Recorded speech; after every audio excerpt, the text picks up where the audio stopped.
দর্শক, নড়াইল খবরের পক্ষ থেকে সবাইকে শুভেচ্ছা। আমি এই মুহূর্তে অবস্থান করছি নড়াইল আদালত চত্বরে। আপনারা জানেন 2 মাস আগে নড়াইলের লোহাগাড়া উপজেলার পার মল্লিকপুর গ্রামে 2 ভাইকে কুপিয়ে নির্মমভাবে হত্যা করা হয়। সেই মামলার 29 জন আসামি আজ আদালতে আত্মসমর্পণ করে। বিজ্ঞ বিচারক আসামিদের জামিন নামঞ্জুর করে জেল হাজতে পাঠানোর নির্দেশ দিয়েছেন। বিকাল 3টার দিকে আসামিদেরকে পুলিশ ভ্যানে করে জেল হাজতে পাঠানো হয়েছে।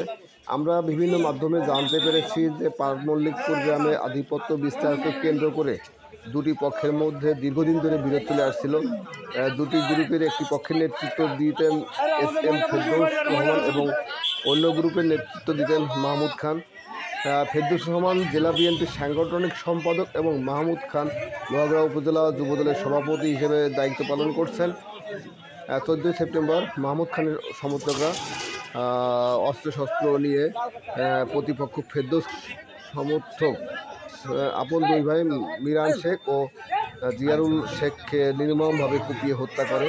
এ সময় তাদের আরেক ভাই ইরান শেখ, তাকেও কুপিয়ে গুরুতর আহত করা হয়।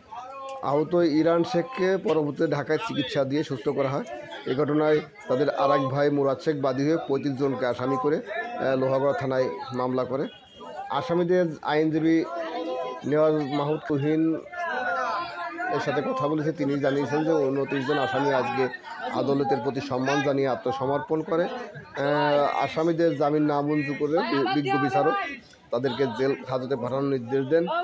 আসামিদের মধ্যে রয়েছে লোহাগড়া উপজেলা যুবদলের সভাপতি খান মাহমুদ আলম, শফিকুল ইসলাম ওরফে সবুজ শেখ, জাহাঙ্গীর কবির ওরফে লিন্টু শেখ, ইকবাল শেখ, কালাম শেখ, দেলবার শেখ, জহির খান, তহিদুল খান, আবির খান, হিরণ মৃধা, হাসান মৃধা, মর্শিয়ার মৃধা, বাচ্চু শেখ, জিল্লুর রহমান খান, ঝন্টু শেখ, বুলি শেখ, তানবীর মৃধা, আদর মল্লিক, শাহজাহান মল্লিক, হিদা শেখ, বরকত শেখ, হালিম শেখ, সৈকত সর্দার, লুলু শেখ, আজাদ শেখ, সোহেল মৃধা, মাসুম শেখ, মামুন মৃধা ও ফারুক।